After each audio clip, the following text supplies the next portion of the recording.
You know when people say your wedding is supposed to be the happiest day of your life? Well, mine came with a secret group chat behind my back, where my own bridesmaids called me a controlling psycho, took bets on whether I'd get divorced in under a year, and even joked about my fiancé cheating. And no, this wasn't years ago. This was literally weeks before I was supposed to walk down the aisle, surrounded by the women I trusted most. Turns out, one of them forgot that screenshots exist. But let me back up, because this story, it's not just about a wedding. It's about friendship, loyalty, and what happens when the people you love the most betray you in the most humiliating way possible. And by the way, where are you watching from and what time is it right now? I love seeing where all of you are tuning in from. Seriously, it blows my mind to see where everyone's listening from while I spill all this tea. So, I was supposed to get married last spring. A destination wedding. Beachside in Tulum, Mexico. Nothing too crazy, just close friends and family, white sand, ocean breeze, that dreamy, barefoot boho vibe. It had been in the works for over a year. We'd booked everything: venue, florals, photographer. I had the dress. My fiancé, Marco, had the suit. Everything was lined up like a Pinterest board come to life. And my bridesmaids? I handpicked them. 6 girls. 3 from college, 2 from work, and my cousin Allie, who was more like a sister than anything else. We had matching satin robes. I made little personalized gift boxes for them when I asked them to be in the bridal party: candles, wine, monogrammed water bottles. I mean, I went all out. Because to me, being a bridesmaid wasn't just about standing beside me on the day. It was about being part of this beautiful, emotional journey. And maybe I was a little extra. Okay, fine. I was a lot extra. But you know what? It was my wedding. I made spreadsheets. Color-coded timelines. I even had a shared Google Doc with packing lists, important dates, and reminders. I sent maybe a few too many emails. But it was all with love. That's why what happened next felt like a knife straight into my spine. It started with Lauren. Lauren and I met at our first job out of college. She was always a little sarcastic, but I loved that about her. She was the one who got me through those brutal 60-hour weeks, bad bosses, office drama. We bonded over cheap wine and worse decisions. So of course, she made the bridesmaid cut. She texted me one night out of the blue, "Hey, can I tell you something without you freaking out?" I thought it was about her dress. Maybe it didn't fit. Maybe she got pregnant or something. I said, "Of course. What's going on?" She waited a beat, then said, "I think you should see this." What she sent me was a screenshot of a group chat called Bridezilla Rehab. And in it were the other 5 bridesmaids. All of them. I saw messages like, "Is it bad that I kinda hope she trips walking down the aisle?" And, "She's acting like this is the royal wedding and we're her peasants." And this one burned: "Marco's hot. He could do so much better." That one was from my college roommate, Jenna. I remember reading that line over and over again, just numb. And then Lauren texted again. I wasn't in the group at first. They added me a few days ago thinking I'd be on their side. I left immediately. "I'm so sorry." I thanked her, and then I just sat there. Completely still. The worst part? I wasn't even shocked. Not really. Because deep down, I knew something had been off. There had been little things, whispers that stopped when I walked in. Snarky tones. Side glances. My cousin Allie had been busy every time I tried to plan a girls' night.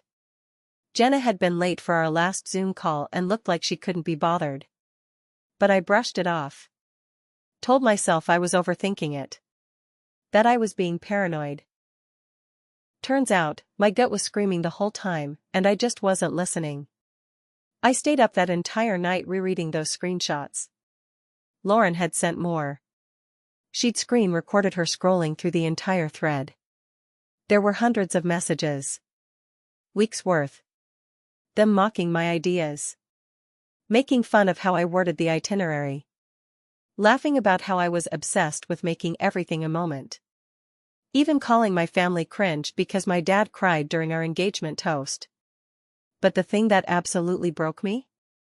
Allie. My cousin. She said, "I'm only doing this for the vacation. Let her have her little fantasy wedding. We'll be back home before she figures out Marco's still texting his ex." That made me drop my phone. I picked it back up so fast I nearly cracked the screen. Marco? Texting his ex? Now. I wasn't about to believe a comment in a chat without receipts. I confronted Lauren. Asked her if she knew anything about that part. She said no. But at that point, my trust was hanging on by a thread. So I did something I hadn't done in years. I snooped. I knew Marco's passcode. I'd never used it. Never needed to. But that night, while he was asleep beside me, snoring softly like he didn't have a care in the world, I opened his phone. And yeah. There they were. Texts to his ex, Clara. Nothing outright romantic, at least not recently, but definitely flirty. Definitely emotional. Stuff like, "Sometimes I miss talking to you." And, "You always understood me in a way no one else does." The last message was from a few weeks ago. Just a simple, "Dreamt about you last night." I stared at that one until my eyes blurred. That night, I didn't sleep. I sat in the guest room, lights off, wondering how the hell my entire wedding had turned into a nightmare. The next morning, I told Marco I needed space. Didn't even tell him why. I packed a bag and stayed at a friend's place. And for 3 days, I sat with it. The betrayal. The embarrassment. The humiliation of knowing 5 of the women who were supposed to stand next to me in support were literally tearing me down in secret. And now, the man I was supposed to marry might have been emotionally cheating. Or worse. I thought about canceling everything. Just calling it all off. But then, something shifted. I realized I'd been planning this wedding for everyone else. To impress. To prove something. To curate a perfect life when, in reality, I was suffocating under the weight of it. So I made a decision. I didn't cancel the wedding. But I changed the guest list. I cut 5 bridesmaids. Publicly. I sent a mass email, short and sweet, "Hey ladies, change of plans. The bridal party will now only include those who genuinely support me. If you received this email, you are no longer involved. Safe travels." The fallout was nuclear. Jenna called me sobbing. Said she was just venting and that it wasn't serious. Allie tried to say it was a joke taken too far. The others didn't even apologize. One of them, Chloe, even posted a cryptic Instagram story, "Some people can't take a joke." Glad I dodged that bridezilla bullet. And Marco? I confronted him. Told him I saw the texts. Asked him point blank if anything happened with Clara. He swore it was innocent. That he was just feeling cold feet and reached out to someone familiar. I wanted to believe him. But I couldn't. So. I didn't marry him. I kept the venue. Kept the dress. But I turned the wedding into a self-love weekend.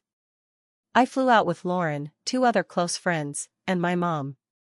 We drank margaritas on the beach, danced barefoot under string lights, and toasted to new beginnings. And I wore that damn wedding dress anyway. Not for a man. But for me. Because I deserved that moment. Even if it wasn't the one I'd imagined. So yeah. I found out my bridesmaids were making a secret group chat about me. But I also found out that I had been betraying myself long before they did. Trying to hold on to friendships that no longer served me. Trying to marry a man who didn't value me the way I deserved. Now? I've never been clearer. Some people are only meant to clap for you when you're small. They don't know how to handle you shining. And that's fine. Let them form their little chats. Because I'm out here forming my own damn life. One that doesn't need anyone's approval. Now tell me, what would you have done? Would you have still gotten married? Would you have confronted the group? Cut them off? Because I'm dying to know. Drop it in the comments. Let's talk.